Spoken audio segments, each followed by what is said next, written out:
गणेश उत्सवानिमित्त मंगरुळपीर येथील रुपेश वाढवणकर आणि अर्चना वाढवणकर यांनी ऑपरेशन सिंदूरचा देखावा सादर केलाय। 22 एप्रिल रोजी जम्मू काश्मीर पहलगाम येथे जैश-ए-मोहम्मद या दहशतवादी संघटनेने हिंदू पर्यटकांवर हल्ला केला। या हल्ल्यात 28 भारतीय नागरिक मृत्युमुखी पडले होते। या हल्ल्याचे प्रत्युत्तर देत भारताने 7 मेला ऑपरेशन सिंदूर नावाची लष्करी कारवाई केली। त्याचाच हुबेहूब देखावा या वाढवणकर कुटुंबाने सादर केला। हा आकर्षक देखावा गणपती साकारल्यामुळे त्यांच्या परिसरात कौतुक होत आहे। या बातमीचा आढावा घेतलाय आमचे प्रतिनिधी विश्वास कुटे यांनी।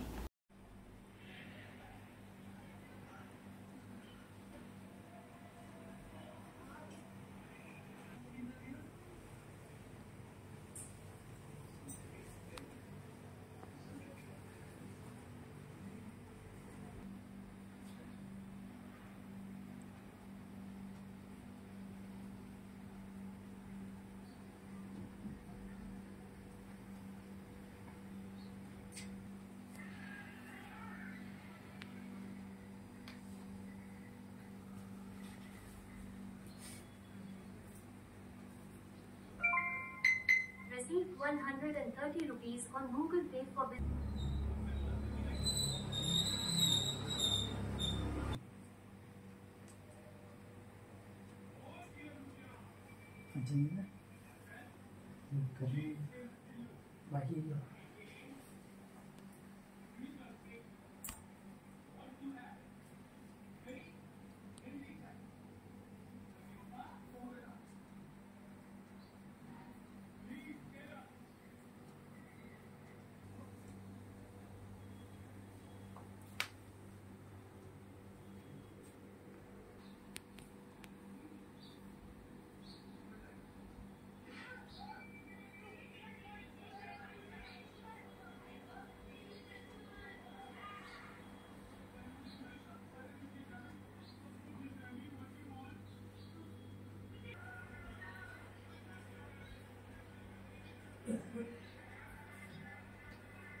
ताडशिवणे ग्रामपंचायतचे सरपंच अयोध्या भूमकर यांच्या अध्यक्षतेखाली ग्रामपंचायत कार्यालयाच्या आवारामध्ये विविध विकास विषयांसाठी विशेष ग्रामसभेचे आयोजन करण्यात आले होते। यावेळी महात्मा गांधी तंटामुक्ती समितीचे अध्यक्ष निवडीचे विषय ग्रामसभेत मांडण्यात आला।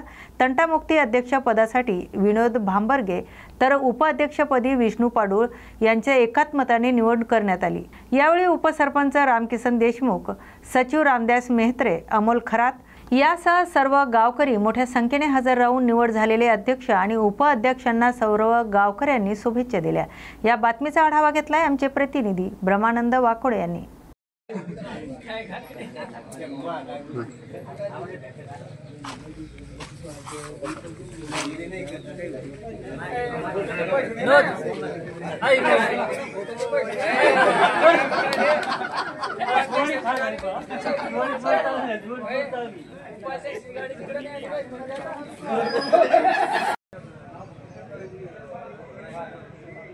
आज आपण आलेलो आहोत इथे ताडशिवणे तालुका सिंदखेड जिल्हा बुलढाणा। इथे महात्मा गांधी तंटामुक्ती ग्राम अध्यक्षाची निवडणूक होती आणि त्या अनुषंगाने आपण या ठिकाणी आलेलो आहोत। आपण जाणून घेऊया नवनिर्वाचित अध्यक्ष यांच्या प्रतिक्रिया, कारण या ठिकाणी त्यांची आताच बिनविरोध या गावाने हे गाव सध्या चर्चेमध्ये असून सर्वच कामे सुरळीत चालू आहेत आणि ग्राम तंटामुक्ती अध्यक्षाची निवड सुद्धा आताच सर्वानुमते झालेली आहे। या ठिकाणी अध्यक्ष म्हणून विनोद विष्णू भांबर्गे यांची निवड झाली आणि उपाध्यक्ष म्हणून विष्णू पाडूळ यांची सुद्धा सर्वांमध्ये निवड झालेली आहे। आपण जाणून घेऊया नवनिर्वाचित अध्यक्षांच्या काही प्रतिक्रिया। भाऊ, आपली तंटामुक्ती अध्यक्षपदासाठी निवड झालेली आहे आणि गावामध्ये जे काही पहिले तंटे असतील, काही वादविवाद असतील, ते सुद्धा तुम्ही चांगल्या पद्धतीने हाताळा आणि सर्वांना न्याय मिळेल अशी कार्यशैली तुमची असू द्या। काय म्हणाल तुम्ही याबाबत? आमच्या गावात आली तरी आमच्या गावातच हा, ठीक आहे। आणि यानंतर तुम्ही सुद्धा जे समजा तुमच्याकडून जे शक्य होईल जास्तीत जास्त तंटे मिटवण्याचा प्रयत्न करा, कारण आपल्या गावाचे झगडे पोलीस स्टेशन पर्यंत जायलाच नाही पाहिजे, अशी काहीतरी व्यवस्था झाली पाहिजे। आपण आता जाणून सचिव असतील यांच्या सुद्धा प्रतिक्रिया जाणून घेऊया। आपल्या सोबत आहेत या ग्रामपंचायत तारशिवनीचे सदस्य, ग्रामपंचायत सदस्य यांच्या सुद्धा प्रतिक्रिया जाणून घेऊया। त्यांनी आताच जे तंटामुक्ती अध्यक्षाची निवड झाली आणि त्यांनी खूप त्यांचं मोलाचं सहकार्य असतंय आणि पुढेही राहील, त्यांच्या आपण प्रतिक्रिया जाणून घेऊया। अमोल भाऊ, सांगा आपल्याबद्दल, यांच्याबद्दल काय आहे? सर, जर बघायला गेलं आमचं तारशिवनी जे गाव आहे अतिशय शांततेमध्ये आज ही जी काही तंटामुक्ती अध्यक्षाची निवड झालेली आहे, एक अभिमानाची गोष्ट म्हणजे मुळात गाव तारशिवनी गाव हे शांततेचंच गाव आहे आणि ही जी निवड आहे ही बिनविरोध झालेली आहे आणि आमच्या गावाने तंटामुक्ती अध्यक्षाच्या माध्यमातून यापूर्वी सुद्धा खूप मोठं नावलौकिक केलेलं आहे। तब्बल आमच्या गावाने ज्यावेळेस पहिल्यांदाच महात्मा गांधी तंटामुक्ती ही जी योजना, ही जी संकल्पना राबवलेली होती, पहिलं पारितोषिक म्हणजे 1 लाखाचं बक्षीस आमच्या गावाने मिळवलेलं आहे आणि यानंतर मी अध्यक्षांना शुभेच्छा देत असताना त्यांच्या हातून जे काही न्याय निवाडे अतिशय पारदर्शकतेने होईल असं मी या ठिकाणी सांगतो। धन्यवाद भाऊ, खूप मोलाचं मार्गदर्शन आहे यांचं सुद्धा या ग्रामपंचायतला आणि हे तंटामुक्ती अध्यक्ष जे झाले त्यांना सुद्धा यांच्याच मार्गदर्शन लाभेल अशी मलाही अपेक्षा आहे। मी ब्रह्मानंद वाकोडे, न्यूज मराठी 24 साठी लोणार।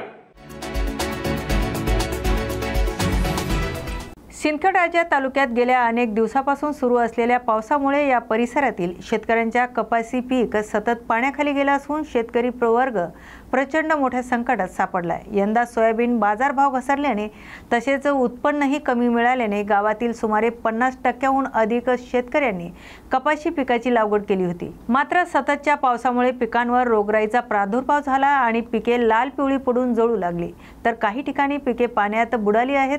परिणामी उत्पन्नात घट येण्याची शक्यता व्यक्त केली जात आहे।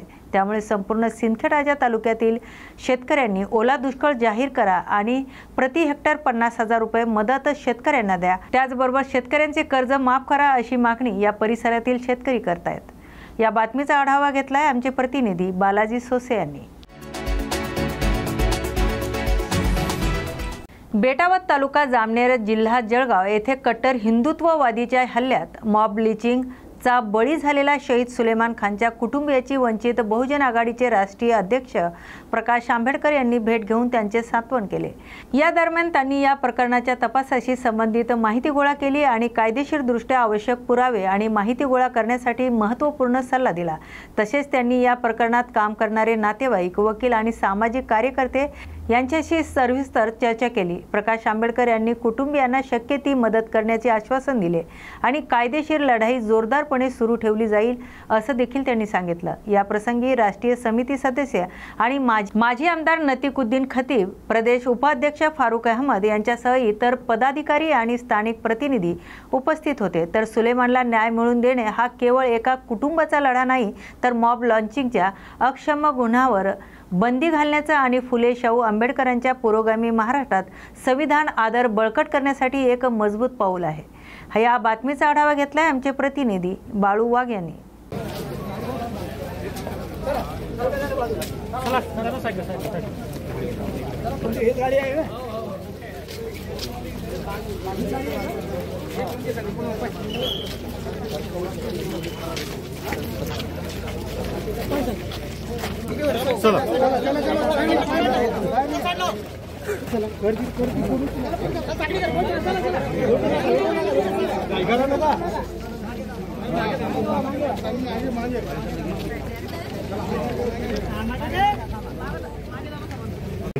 मोबाईल एविडेंस म्हणून आयोजक स्टेटस मोबाईल आता सध्या पहिली स्टेज आहे हो जी मॅजिस्ट्रेटच्या ताब्यामध्ये आहे. येस बरोबर आहे. हो हो आयोग मॅजिस्ट्रेटला इन्क्वायरी करतो. हो हो बरोबर आहे. हो तुम्ही मॅजिस्ट्रेटला एक अर्ज करा. येस येस हां आयोगाने असणारं जे आहे हे चॅट काढलेलं आहे त्यांनी. जेवढं तुम्हाला एव्हिडन्स पाहिजे हो एवढा एव्हिडन्स तुम्ही आत्ताच्या फेसमध्ये त्या दिस इज टू प्री इन्क्वायरी आणि इन्क्वायरी स्टेज हां मॅजिस्ट्रेटकडे कंट्रोलसाठी आहे की पी आय बरोबर करतो. तुम्ही आता मॅजिस्ट्रेटला जर अर्ज देत बसला हा एव्हिडन्स झाला पाहिजे, हा एव्हिडन्स झाला पाहिजे, हा एव्हिडन्स झाला पाहिजे, तर ते मॅजिस्ट्रेट आयोला ऑर्डर देईल हो हे सगळे डॉक्युमेंट्स कोर्टात जमा तर जमा करून कोर्टात जमा हो म्हणजे मग एकदा कमिट झाली ना हो की मग पुन्हा इन्क्वायरीला तिला काढणं नाही, नाही. तुम्हाला सगळं मॅजिस्ट्रेटच्या इन्क्वायरीच्या कंट्रोल खाली असताना तुम्ही अर्ज करा. हे सगळं मग आमचं तेच टाकलं होतं मागच्या भेटला आता एक आलेलं होतं मागच्या भेटमध्ये आमचं तेच टाकलं होतं ॲप्लिकेशन द्यायचं कोर्टाला द्यायचं. कोर्टाला किंवा आयोला आयोगाला मॅजिस्ट्रेटला द्यायचं. आयोला देणार असाल तर आयोबरोबर एक पी पी असतो असा हो हो त्या पी पीला द्या. हो हो हे डॉक्युमेंट्स हे डॉक्युमेंट्स हे डॉक्युमेंट्स हे Yes. डॉक्युमेंट्स आणि सेम कॉपी मॅजिस्ट्रेटला देईल येस आणि मॅजिस्ट्रेट ऑर्डर करेल. म्हणजे उद्या समजा मॅजिस्ट्रेटने ऑर्डर केली नाही अशी म्हणून चालू कमिट झाली तरी तुम्हाला असताना ट्रायलमध्ये की हा अर्ज आम्ही दिला होता फॉर एव्हिडन्स प्रॉपर इन्व्हेस्टिगेशन तेव्हा सेकंड टाईम तुम्हाला चान्स मिळतो कुठे असताना हे करतात.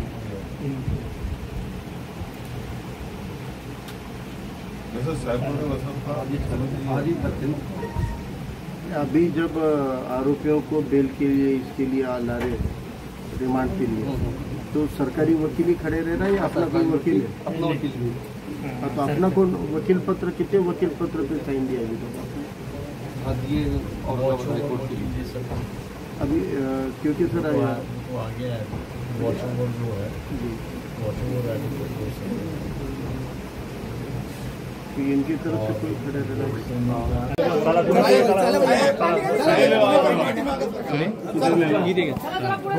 मी काय म्हणतो इथेच थांबा सर सर एक मिनिट जे माईक आहे ना दादा माईक नाही मला माईक तो इधर ठीक आहे त्याला माईक आणि अरे इथं आम्ही इकडे एकच मिनिट थांबू शांत शांत भाऊ माईक सर आपण घटनेला भेट दिलेली आहे घटनेची पाहणी करली चौकशी करली काय वाटलं आपल्याला मागे सर चौकशी अजून पूर्ण झाली आणि कुटुंबाच्या म्हणण्याप्रमाणे सगळेच आरोपी पकडलेले असं नाही.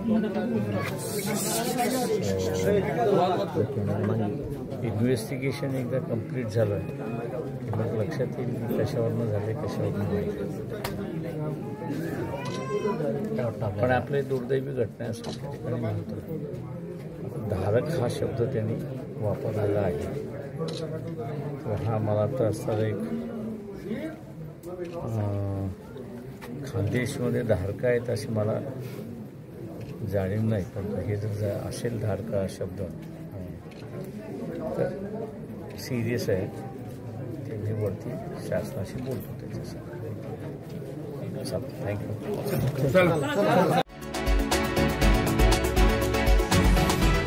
नांदेड शहरासह जिल्ह्यात झालेल्या मुसळधार पावसामुळे शेतकऱ्यांचं अतोनात नुकसान झालंय। अनेक शेतकऱ्यांच्या शेतात पुराचं पाणी शिरून पिकासह जमिनी देखील वाहून गेल्यात, तर शेकडो जनावरे दगावली आहेत। नांदेड शहरात देखील नागरिकांच्या घरात आणि दुकानात पाणी शिरून मोठं नुकसान झालंय।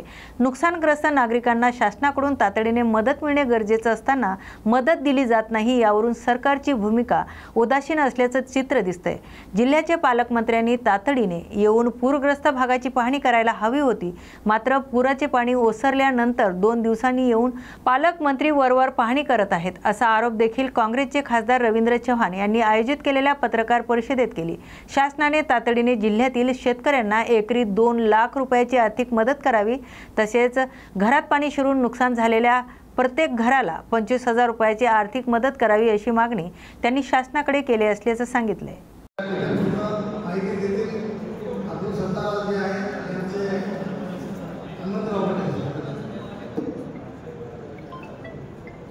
आजच्या या पत्रकार परिषदेला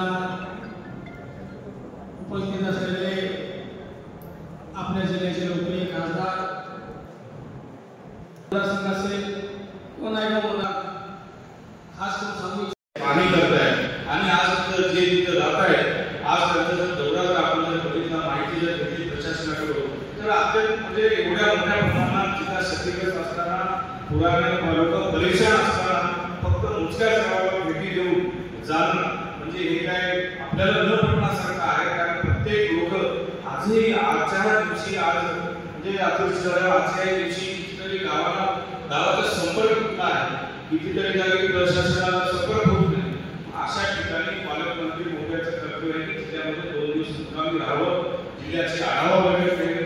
मुख्यमंत्री महोदयांनी व्हिडिओ कॉन्फरन्सद्वारे या ठिकाणी चर्चा केली, पण हवाई वाहन त्यांना करता आली असते म्हणजे जर हवाई वाहन केली असते, फडणवीस साहेब असतील, उपमुख्यमंत्री अजितदादा असतील, एकनाथ शिंदे साहेब असतील किंवा 1-2-4 मंत्री त्यांनी जर पाठवले असते, निश्चितच त्यांना नांदेड जिल्ह्यातली पुराची भयानक परिस्थिती या ठिकाणी पाहावयास मिळाली असती।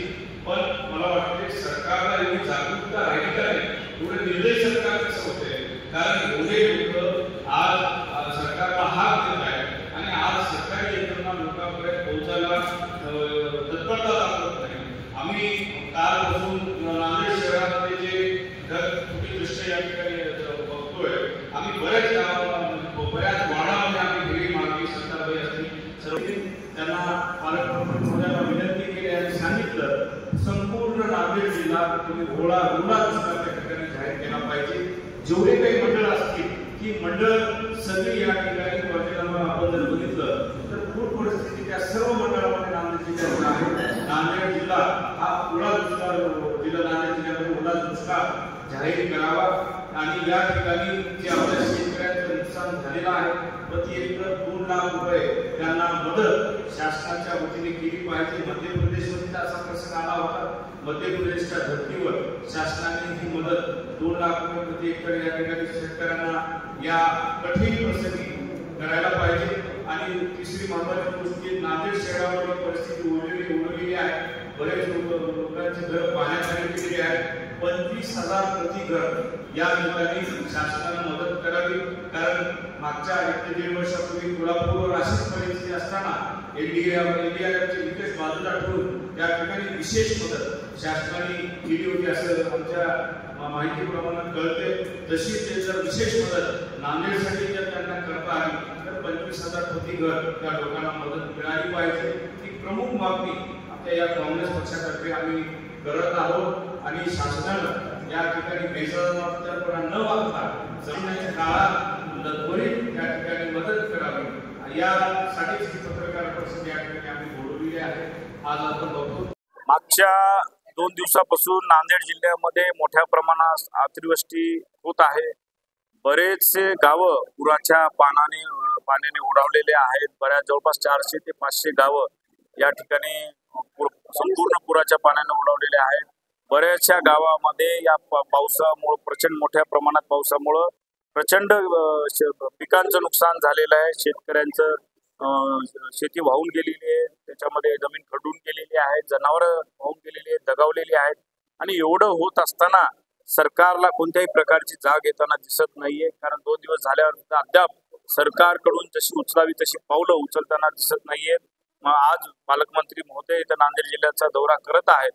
खरं तर पालकमंत्री महोदयांनी इथं 2 दिवस मुक्कामी राहून प्रशासन हलवायला पाहिजे होतं, पण ते आज सगळं पाणी ओसरल्यावर पाहणी करताना दिसत आहेत. याच्यावर कुठेतरी सरकार इथल्या लोकांप्रती निष्काळजीपणा सरकारचा दिसत आहे. जेवढी तत्परता दाखवायला पाहिजे तशी तत्परता सरकार दाखवत नाहीये. आम्ही आज काँग्रेस पक्षाच्या वतीने सरकारकडे मागणी करत आहोत की इथं जे नांदेड शहरामध्ये प्रचंड प्रमाणात घरामध्ये जे पाणी शिरलंय त्या प्रत्येक घराला 25,000 रुपये त्वरित अनुदान आणि जे शेतकरी आहेत प्रचंड प्रमाणात नुकसान झालेलं आहे, प्रति हेक्टर 2 लाख रुपये मदत तात्काळ त्या शेतकऱ्यांनी द्यावी, एवढी मागणी आम्ही करत आहोत. पालकमंत्री काही गावांना भेटी दिलेली आहे, पण गावकऱ्यांनी त्यांची गाडी आणण्याचा प्रयत्न केला.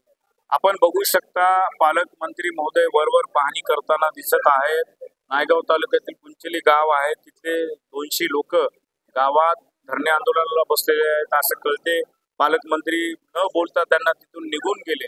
मग याच्यावरूनच आपण लक्षात घ्या की पालकमंत्री म्हणल्यावर नांदेड जिल्ह्याचं पालकत्व त्यांच्याकडे असते आणि त्यांनी प्रत्येकाला त्या ठिकाणी बोलून समाधान करणं हे पालकमंत्र्याचं काम आहे. मराठा आंदोलक मनोज पाटील यांनी कालपासून आझाद मैदानावरती अमृत उपोषण करत आहे. काँग्रेसची भूमिका काय राहणार आहे?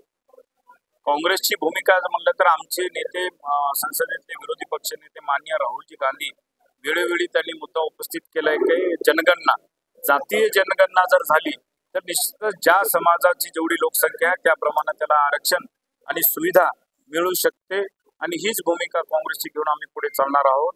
मी मनोजदादा जरांगेच्या आंदोलनाला वेळोवेळी पाठिंबा दिलेला आहे, पण यावेळेस मलाही मुंबईला जायचं होतं, पण जिल्ह्यावर जे अतिवृष्टीचं संकट ओढवलेलं आहे त्यामुळं मी येणाऱ्या 1 ते 2 दिवसात माननीय मनोजदादा जरांगे यांना जाऊन भेटणार. मराठा समाजाचे न्याय आरक्षणासाठी सुरू असलेल्या आंदोलनात एक महत्त्वपूर्ण घटना घडली. शिवसेना ठाकरे गटाचे विरोधी पक्षनेते अंबादास दानवे आणि मेहकर लोणार मतदारसंघाचे लोकप्रिय आमदार सिद्धार्थ खरात यांनी आज मुंबईतील आझाद मैदानावर सुरू असलेल्या मराठा आरक्षण आंदोलनाला भेट दिली. या भेटीमध्ये आमदार खरात यांनी आंदोलनाच्या प्रमुख नेत्याशी सविस्तर चर्चा केली आणि समाजाच्या न्याय मागण्यांना ठामपणे समर्थन दिले. आमदार सिद्धार्थ खरात यांनी या आंदोलनाला पूर्ण समर्थन दर्शवत मराठा समाजाच्या हक्कासाठी शासकीय पातळीवर लवकरात लवकर निर्णय घेण्याची मागणी केली. तसेच त्यांनी हेही स्पष्ट केले की प्रत्येक पिढीला समान संधी मिळणे हे लोकप्रतिनिधीची जबाबदारी आहे. मराठा संघाच्या न्याय मागण्यासाठी जो संघर्ष सुरू झालाय त्यामध्ये सशक्त आणि विधायक भूमिका घेऊन आम्ही समाजाच्या पाठीशी उभे राहणार आहोत, असा निर्धार आमदार खरात यांनी व्यक्त केलाय. या बातमीचा आढावा घेतलाय आमचे प्रतिनिधी ब्रह्मानंद वाकोडे यांनी. दिनांक 30 ऑगस्ट रोजी शेतकऱ्यांच्या हक्कासाठी आणि विविध मागण्यांसाठी क्रांतिकारी शेतकरी संघटनेचे नेते रविकांत तुपकर यांच्या नेतृत्वाखाली मलकापूर उपविभागीय कार्यालयावर शेतकऱ्यांचा मोर्चा काढण्यात आला होता.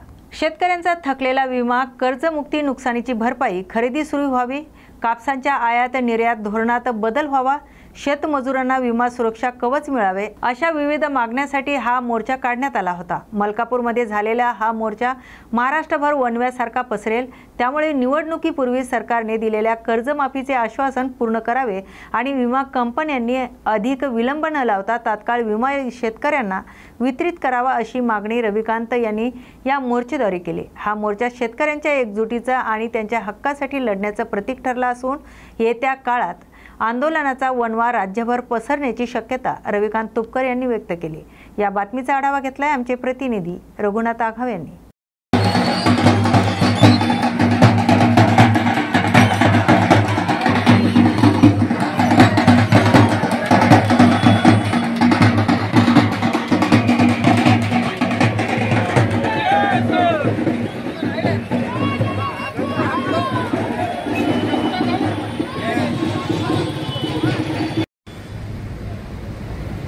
शेतकऱ्यांना हक्काचा पीक विमा मिळाला पाहिजे, संपूर्ण कर्जमुक्ती झाली पाहिजे.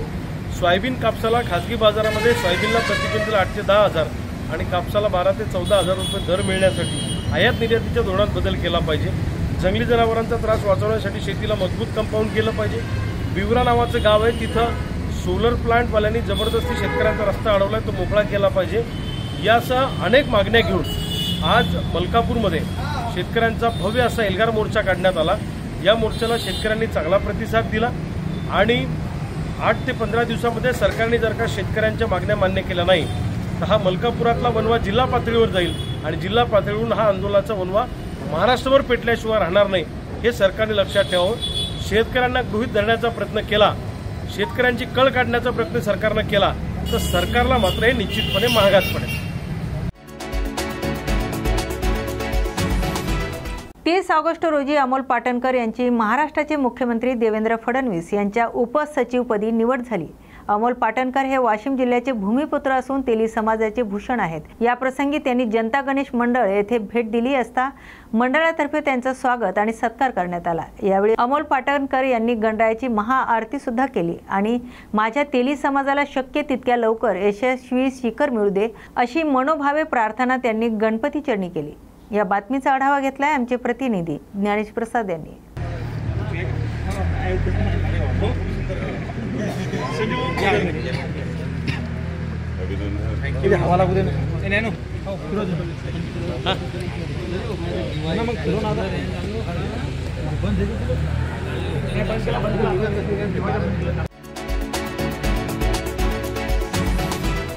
संघर्ष योद्धा मनोज जरांगे पाटील यांच्या मुंबई येथे सुरू असलेल्या मराठा बांधवाच्या आंदोलनाच्या लढ्याला नाचनवेल येथील मुस्लिम आणि बौद्ध समाज बांधवांनी जाहीर पाठिंबा दिलाय।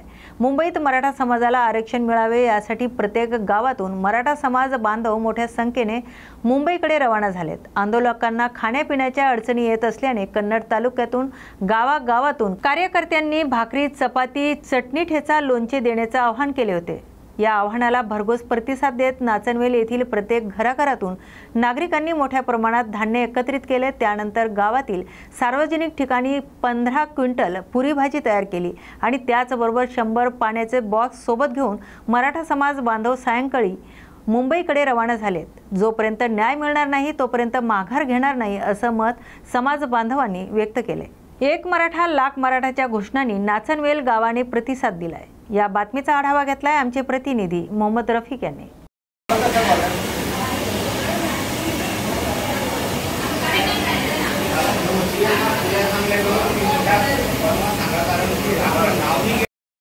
एक मराठा लाख मराठा, एक मराठा लाख मराठा। सरकारने आता या मराठा समाजाचा अंत पाहू नये, लवकरात लवकर आरक्षण जाहीर करावं। अजून किती दिवस जरी आरक्षण आपलं आंदोलन चाललं तरी आम्ही आमच्या गावातर्फे नाचनवेलतर्फे या ठिकाणी अन्नधान्याची व्यवस्था संपूर्ण चोख केलेली आहे। संयोजकांना ज्यावेळेसही आम्हाला मुंबईहून फोन केला त्यावेळेस आम्ही ही रसद मुंबईला पाठवू। आज आम्ही 1 टन पुरी आणि भाजी याची व्यवस्था केलेली आहे। संध्याकाळपर्यंत मुंबईला या ठिकाणी पोहोचून देऊ। एक मराठा लाख मराठा, एक मराठा लाख मराठा। आज नाचनवेल तालुका कन्नड येथील सर्व ग्रामस्थांनी एकमुखी असा ठराव घेऊन जे मुंबईला जरांगे पाटलांचं मराठा आंदोलन चालू आहे त्याच्या समर्थनार्थ आमच्या गावातून 10 ते 15 क्विंटलची पुरी व भाजी असा स्वयंपाक तयार करून आम्ही या मुंबईला पाठवत आहे।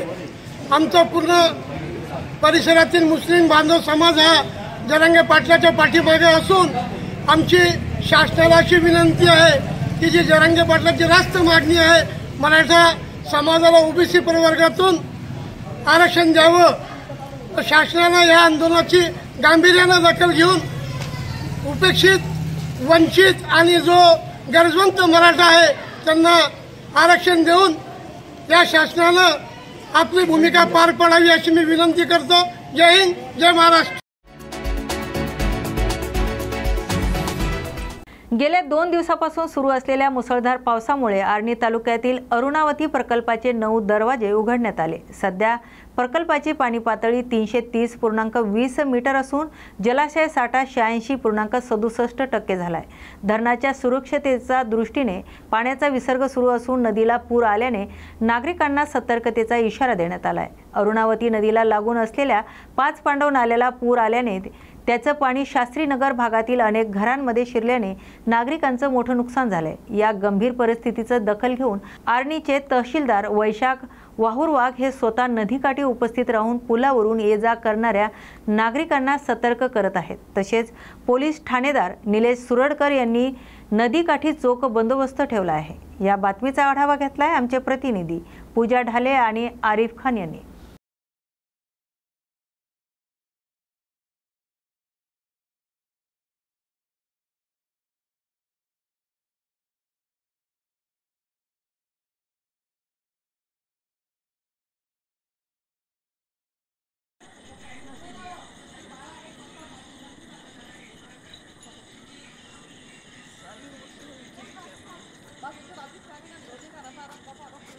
बट्टू चल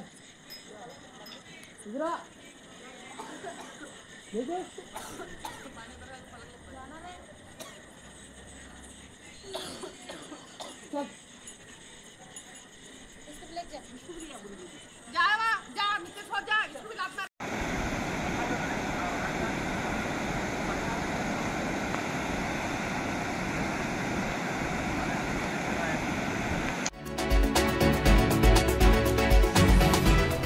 अशाच नव्या आणि ताज्या बातम्या पाहण्यासाठी पाहत राहा न्यूज मराठी 24/7। नवा भारत नवा विचार।